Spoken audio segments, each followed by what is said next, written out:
Shalom semuanya, dengan Tikva di sini. Dalam video kali ini saya akan menyampaikan parasha yang telah saya terjemahkan dari website rebetsin.blogspot.com.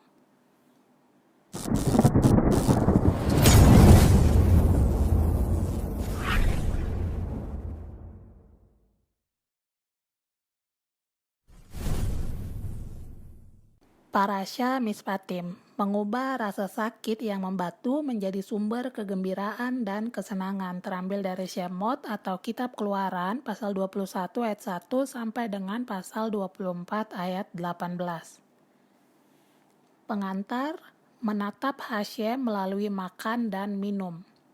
Parasha kali ini mengandung salah satu penglihatan teraneh dalam Torah. Saat Moshe, Aharon, Nadav, dan Avihu bersama dengan 70 tua-tua Israel mendaki gunung, mereka melihat penglihatan Hashem yang menakjubkan.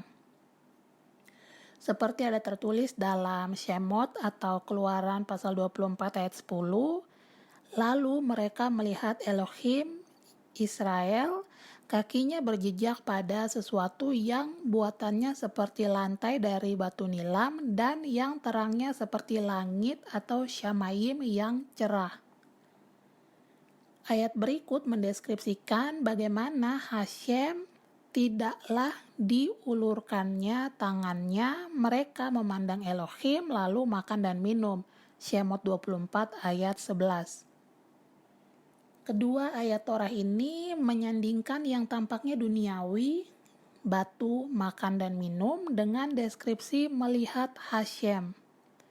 Meskipun duniawi harus disucikan dan seperti yang Rebetsin Chana Bracha ajarkan selama turnya di Amerika Utara, makan dan minum dapat menjadi cara yang dalam untuk kita terhubung kepada Hashem. Namun Rashi menjelaskan mereka, Nadav, Avihu, dan para tua-tua Israel pantas menerima Elohim mengulurkan tangannya kepada mereka karena mereka menatap Hashem dengan intim seolah-olah tentang urusan makan dan minum.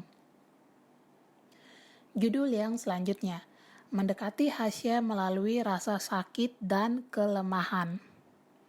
Mari kita coba pahami penglihatan batu safir yang indah di hadapan Hashem di bawah kakinya.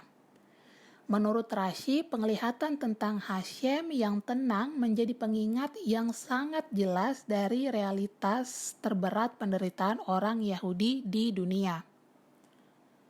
Ia menjelaskan bahwa Hashem pernah menempatkan batu di hadapannya selama perbudakan di Mesir untuk mengingatkan penderitaan Israel. Meskipun sangat menghibur rasanya mengetahui bahwa Hashem merasakan sakit yang kita rasakan, tidak ada jalan keluar dari nyatanya penderitaan dalam penglihatan ini. Penglihatan tersebut mengingatkan kita bahwa kita bukan terhubung kepada Hashem dengan benar-benar lepas kontak dengan realitas kenyataan yang ada, bahkan dengan kenyataan yang paling menyakitkan di dunia ini. Melainkan, pengalaman-pengalaman itu sendiri sebenarnya adalah posisi di hadapannya. Dan kita bisa mendekat kepada Hashem melalui rasa sakit dan kelemahan kita. Judul yang selanjutnya, keindahan batu penderitaan. Sekalipun batu ini menjadi pengingat yang jelas tentang Mesir, tapi itu hanya setengah cerita. Batu ini sendiri bersinar dan sangat jernih seperti surga. Mengapa batu ini begitu indah? Rashi menjelaskan, ketika orang Yahudi ditebus dari Mesir, ada sukacita dan terang di hadapannya. Batu ini yang tadinya gelap, kasar, dan sumber penderitaan dan perbudakan mulai menyinari cahaya yang cemerlang untuk memancarkan kegembiraan. Hal ini sangat penting, inilah keselamatan. Diadaptasi dari buku A Vision of God's Bricks 5759 oleh David H. dari Yeshivat Bat Ayin. Judul yang selanjutnya, menanamkan setiap mitzvah dengan kekaguman dan cinta Hashem.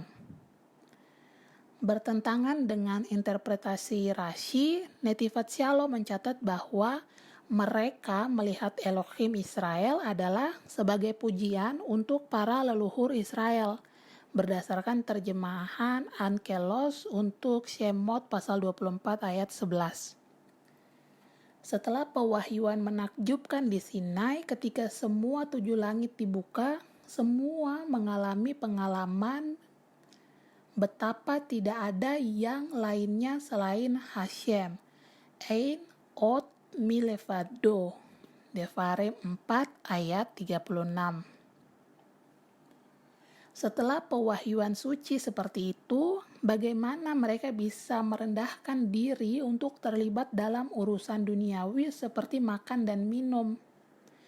Jawabannya adalah sangat mungkin untuk kembali kepada keadaan terangkat saat menerima Torah di Sinai dengan memasuki setiap mitzvah dan Torah, dengan memasukkan setiap mitzvah dan Torah, belajar di dunia bawah ini dengan keduanya, rasa kagum dan cinta Hashem.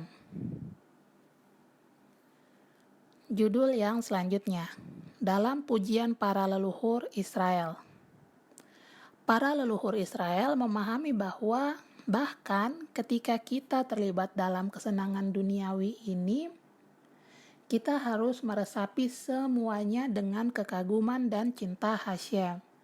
Oleh karena itu dinyatakan dalam Shemot 24 ayat 11, mereka memandang Elohim lalu makan dan minum. Kata yang digunakan dalam ayat ini adalah Ha-Elohim. Artinya adalah nama Hashem yang berkaitan dengan penghakiman dan kekaguman atau rasa segan. Selanjutnya kata Vayechezu, mereka melihat merujuk kepada cinta Hashem seperti yang kita nyanyikan dalam Yedit Nefesh saat Syabat. Hadur nae zif ha'olam nafsi cholat ahavatecha ana kelna revanala beharotla noam zifecha. Megah, indah, terang alam semesta, jiwaku terluka atas cintamu. Tolong, oh Hashem, sembuhkan dia sekarang dengan menunjukkan cahayamu yang nikmat. Kurang lebih artinya seperti ini.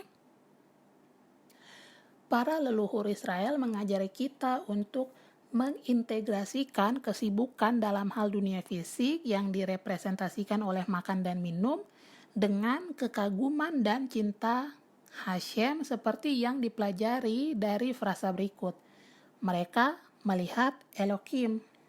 Maka dari itu, arti dari Elohim tidak menyentuh para leluhur Israel adalah bahwa kekuatan asing yang tidak murni tidak memiliki kekuasaan atas para leluhur Israel, karena mereka melihat Elohim melalui kekaguman dan cinta. Judul yang terakhir, menginternalisasi kehadiran Hashem di hadapan kita. Kekaguman terhadap Hashem harus selalu mendahului cinta, sebagaimana dinyatakan dalam Tehillim pasal 111 ayat 10, permulaan hikmat adalah takut akan Tuhan.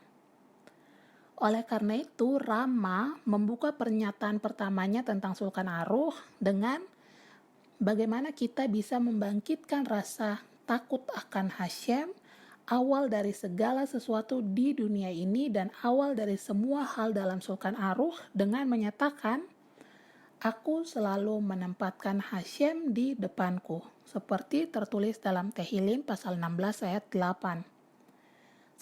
Seseorang harus selalu menempatkan di dalam hatinya bahwa Hashem Raja yang agung berdiri di hadapannya dan melihat perbuatannya. Hal ini akan langsung membuatnya takut atau segan atau kagum akan Hashem. Ini adalah pendapat dari Rabbi Moshe Isserles dalam Sulkan Aruh, Orach Chaim 1, nomor 1. Netivat Shalom mencatat bahwa tidak dikatakan bahwa seseorang harus menempatkan hal ini di pikirannya, tetapi harus menempatkan hal ini di hatinya. Tidak cukup untuk memahami bahwa Hashem berdiri di hadapan kita. Selanjutnya, kita perlu membawa pengetahuan ini lebih dalam ke dalam hati kita untuk segera menerima rasa takut akan Hashem. Netivat Shalom, Parashat Mishpatim, halaman 187. Sekian untuk video kali ini. Jika konten ini memberkati Anda, silahkan beritahu kami di kolom komentar. Jangan lupa juga untuk like video ini dan subscribe kepada YouTube channel kami. Terima kasih. Shalom.